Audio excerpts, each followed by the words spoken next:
Assalamualaikum warahmatullahi wabarakatuh. Selamat pagi untuk rekan-rekan Taruna tingkat 3 atau Taruna Madya Politeknik Imigrasi. Pada kesempatan kali ini, izin memperkenalkan diri Taruna Madya nama Muhammad Farisi, NRT 2018-14991. Izin untuk memberikan review artikel book chapter dari Hukum C atas nama Dewa Ramadan yang membahas terkait dengan analisis dan implementasi terhadap kerjasama keimigrasian di Indonesia.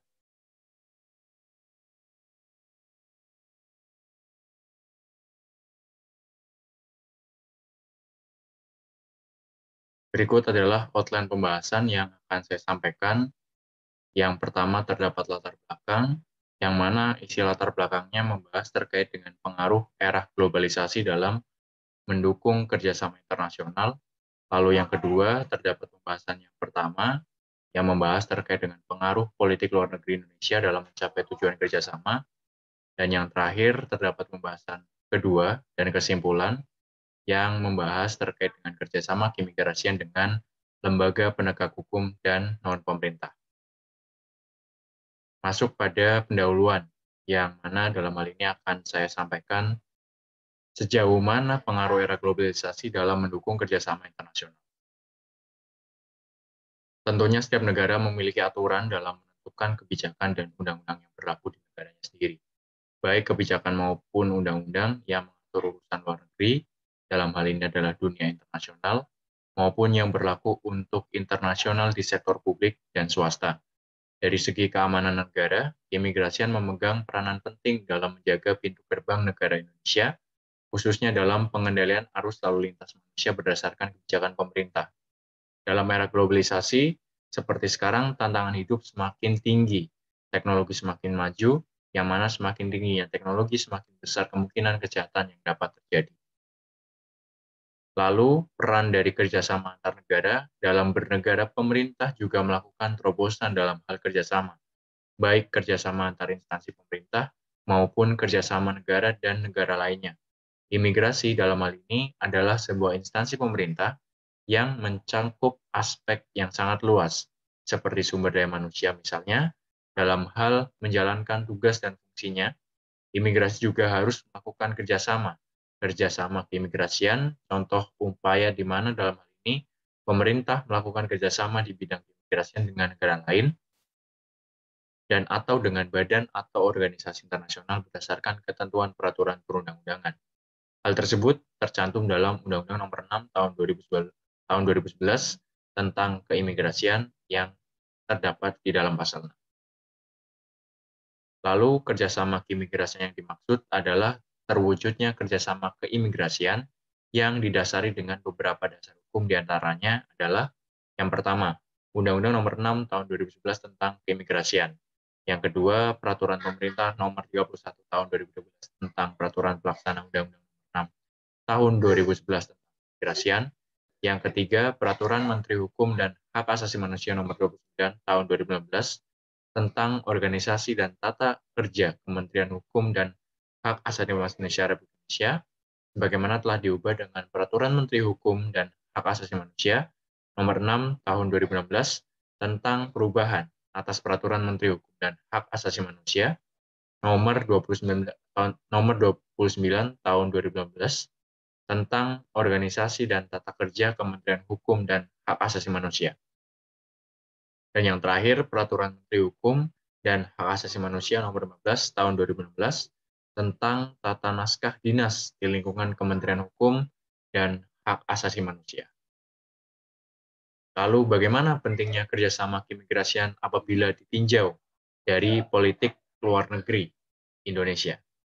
Dalam hal ini, maka kerjasama keimigrasian merupakan politik luar negeri Indonesia, di mana kerjasama keimigrasian termasuk dalam suatu kebijakan yang diambil oleh pemerintah sebuah negara dalam berhubungan dengan negara-negara lain secara internasional, dengan tujuan yakni untuk mencapai keamanan nasional.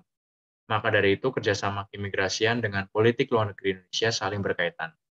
Politik luar negeri pun yang diadopsi di Indonesia memiliki dasar hukum di antaranya yang pertama Undang-Undang Dasar Negara Republik Indonesia tahun 1945, yang kedua Undang-Undang Nomor 1 tahun 1982 tentang pengesahan Konvensi Wina mengenai hubungan diplomatik dan konsuler, yang ketiga Undang-Undang Nomor 37 tahun 1959 tentang hubungan luar negeri, yang keempat, Undang-Undang Nomor 24 Tahun 2000 tentang Perjanjian Internasional.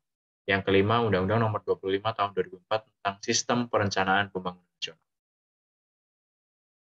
Adapun landasan hukum keimigrasian dan landasan hukum politik luar negeri Indonesia dapat dikatakan sangat baik dan landasan hukum tersebut mempunyai kelebihan, di mana landasan hukum tersebut sangat mendukung berfungsinya kerjasama keimigrasian dalam mendukung politik luar negeri Indonesia.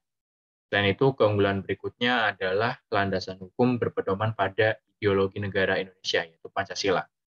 Dan keunggulan berikutnya adalah landasan hukum yang secara signifikan membahas pedoman dalam melakukan kerjasama keimigrasian untuk mendukung politik luar negeri Indonesia. Lalu dalam hal ini kita membahas terkait dengan kerjasama keimigrasian dengan lembaga non-pemerintah. Kerjasama keimigrasian tidak hanya dilakukan dengan instansi pemerintah, tetapi juga pihak swasta atau non-pemerintah bekerja sama dengan baik dengan pihak keimigrasian. Misalnya, melalui Sistem Informasi Manajemen Keimigrasian atau SIMKIM, dapat diperoleh bekerja sama dengan pihak imigrasi di perusahaan pelayaran atau sarana transportasi terkait data penumpang. Otoritas imigrasi juga bekerja sama dengan pusat perbelanjaan atau supermarket untuk menyiapkan layanan paspor simpatik atau pojok imigrasi untuk memudahkan pengajuan paspor masyarakat. Lalu kerjasama dalam bentuk lainnya, yakni kerjasama keimigrasian dengan lembaga penegakan hukum. Salah satu bentuk kerjasama keimigrasian dengan instansi pemerintah adalah dengan Kepolisian Republik Indonesia di bidang intelijen, pengawasan, penyidikan, bahkan penyelidikan. Dengan bekerja sama antara pihak imigrasi dan kepolisian, maka upaya pencegahan atau penangkapan keberadaan orang asing yang melanggar aturan keimigrasian akan menjadi lebih efektif dan efisien. Kegiatan intelijen sangat dibutuhkan dalam keimigrasian karena otoritas imigrasi harus memantau aktivitas warga negara asing di Indonesia. Hal ini sesuai dengan peraturan pemerintah nomor 31 tahun 2013 yang terdapat dalam pasal 202 ayat 2 yang berbunyi untuk melakukan penyelidikan keimigrasian dan fungsi keamanan keimigrasian dan diberdayakan untuk mencari informasi dari publik atau lembaga pemerintah, mengunjungi tempat atau gedung yang diyakini terdapat informasi tentang keberadaan dan aktivitas orang asing, melakukan operasi intelijen imigrasi atau melindungi data imigrasi, dan memberikan informasi serta memastikan pelaksanaan tugas keimigrasian dapat bekerja sama dengan instansi terkait apabila diperlukan bantuan dalam melaksanakan kegiatan intelijen, sebagaimana dimaksud dalam Peraturan Pemerintah Nomor 31 Pasal 203 Tahun 2013, yang berbunyi dalam melaksanakan fungsi intelijen imigrasi, sebagaimana dimaksud dalam Pasal 202, petugas imigrasi dapat bekerja sama. Lalu di akhir pembahasan disampaikan kesimpulan bahwa kerjasama adalah hal yang wajib dilakukan dalam kehidupan.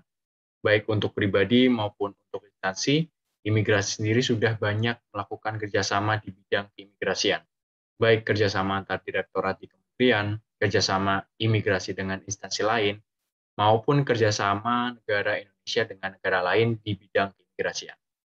Melihat dari perkembangan imigrasi sampai saat ini, penulis dapat menilai bahwa kerjasama di imigrasi sendiri sudah tergolong baik, mulai dari pelayanan masyarakat yang memuaskan sampai dengan kebijakan-kebijakan yang didapatkan dengan adanya kerjasama, serta perjanjian dengan negara lain, serta kerjasama UPT imigrasi sendiri dengan pemerintah daerah, yang mana hal ini sesuai dengan salah satu fungsi imigrasi sebagai fasilitator pembangunan nasional. Berikut adalah hasil review dari materi yang dibuat oleh kelas hukum C, yang mana saya mendapatkan bagian review artikel book chapter dari Taruna Madya atas nama Dewa Ramadan. Berikut adalah bentuk review dari penyampaian yang saya sampaikan. Semoga bermanfaat. Terima kasih. Selamat pagi. Wassalamualaikum warahmatullahi wabarakatuh.